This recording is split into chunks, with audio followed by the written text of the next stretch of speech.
Hey guys, this is Priscilla Phillips, and today I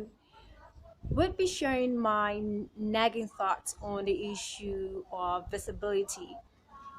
as an an LGBTI plus member and as an LBQ woman living in an homophobic African society,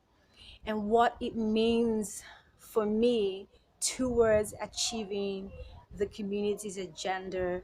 for our human rights, inclusivity, and equality.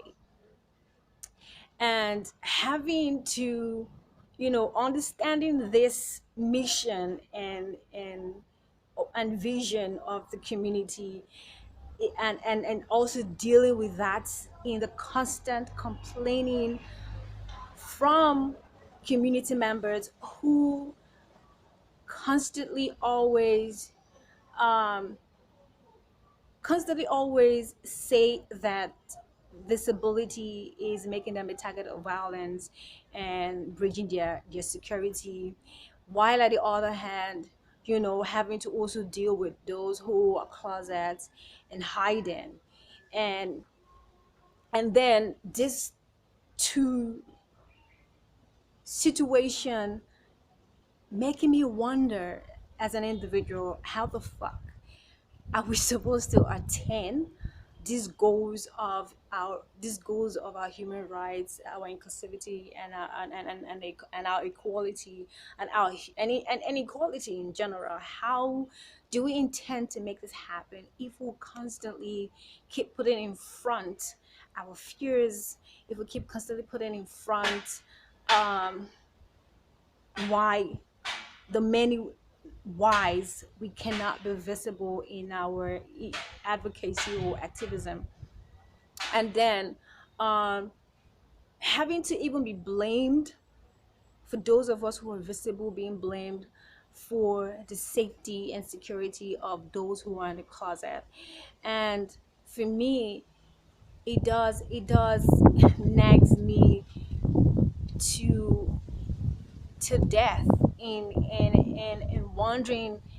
how exactly would you ever begin your human rightness and your humanity over your fears? I mean, taking Nigeria for an instant, is they have gotten Nigeria had or Nigeria got to the place. Sorry, I use they have because yeah, Nigeria getting to the place where the bill was passed without our conversation. The bill was passed without us having constant visible debates, or holding discuss that would have, you know, um, would have not allowed such a bill to be passed at the first place. And so it just worries me that we as LGBT individuals constantly complain of our fears of over being visible, and it makes me wonder, like, if you're not visible, if we are not visible, if you decide to keep being closet as they call it, how and when the fuck would you exactly have the right or have the human rights to express yourself, or have the human right to have access to all that there is, even in the expression of your sexuality? And it also makes me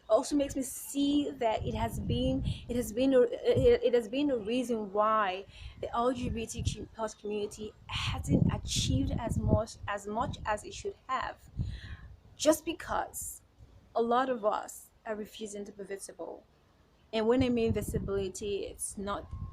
just being visible online, it's also being visible in terms of representation, being present in in the various platforms and opportunities they are there from the mainstream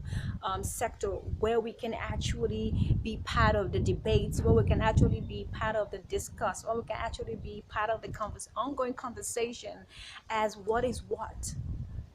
And then we wonder why oh, the mainstream media has a narrative or has made a narrative that has contributed into the homophobia in the society, whereas we are not even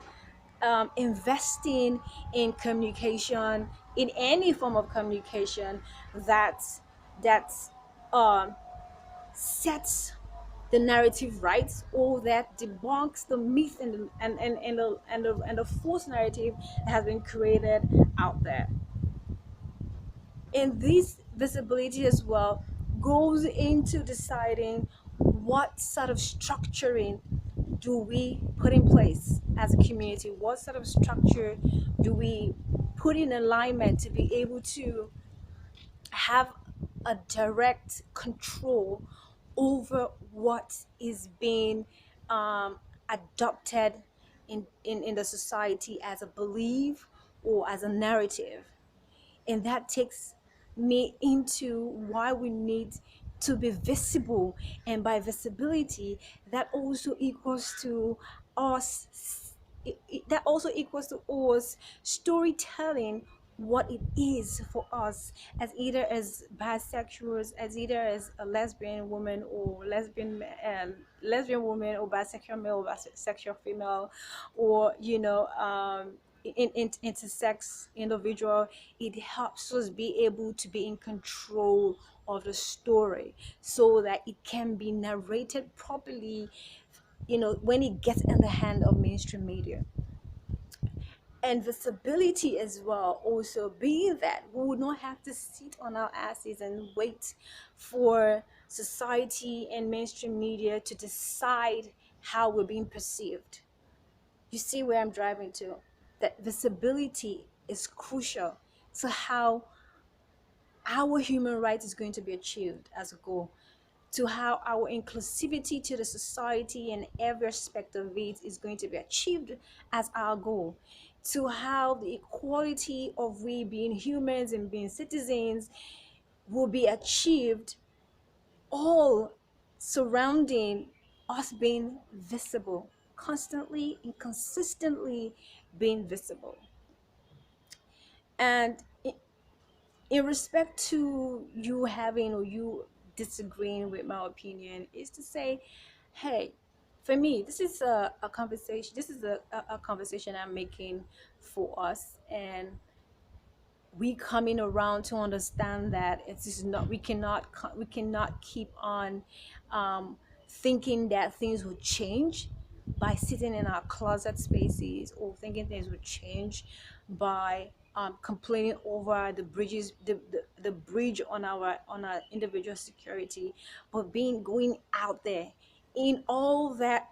reality and anger of what we are facing as queer individuals, as being discriminated towards, is still being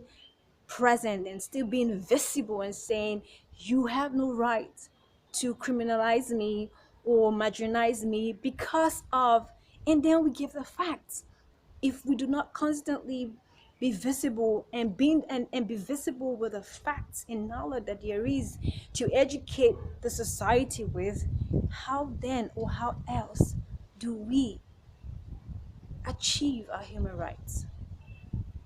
Let me know if you have an alternative thoughts. uh, Comment share your thoughts and opinion in the comment below this video, and I will be glad to indulge and explore your perspective.